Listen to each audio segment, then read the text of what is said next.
The Battle of Manila.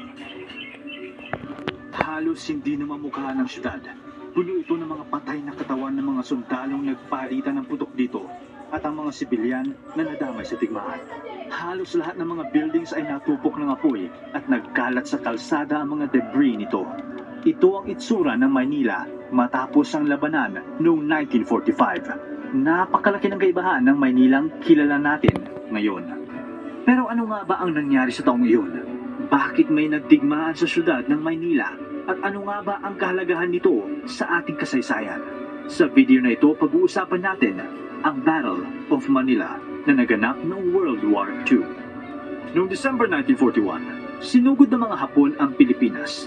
Nang mangyari ito, 2 taon na ang nakalipas magmula ng sumiklabang World War at hawak tayo ng mga Amerikano. Hindi handa ang mga Amerikano sa puwersa ng mga Hapon at matapos ang 1 buwan, pinasok nila ang pinakamahalagang syudad sa Pilipinas, ang Maynila. Sa mga panahong iyon, konti na lang ang supplies ng mga sundalong Amerikano.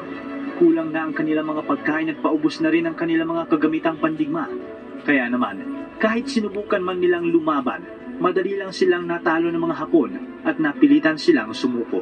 Kasama sa mga sumuko, ang sikat na general na si General MacArthur. Subalit, maswerte pa rin si General MacArthur sapagkat pinayagan siyang mag-evacuate papuntang Australia kasama ang kanyang pamilya noong March 11, 1942. Habang ang ibang mga sundalo, Amerikano at mga Pilipino ay pinaglakad mula Mariveles, Bataan hanggang San Fernando, Pampanga nang hindi binibigyan ng pagkain o tubig. Marami ang namatay dito at kilala natin ang pangyayaring ito ngayon na Marcha ng Kamatayan o Death March.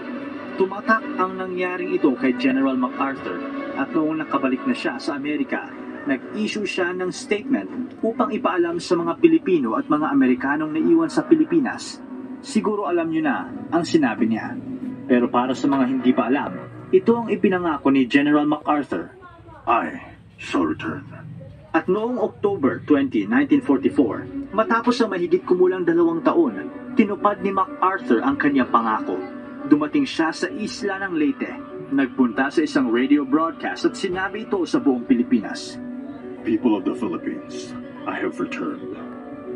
February 1945, sa pamumuno ni General MacArthur, sumakay ang mga Amerikanong sundalo sa kanilang mga bangkang pandigma at dumaan ang mga Amerikanong sundalo sa Lingayen Gulf, 100 milya sa hilaga ng Maynila. Naghanda sila sa pagsalubong ng mga Hapon at inaasahan nilang susugurin sila ng mga ito pagdating nila.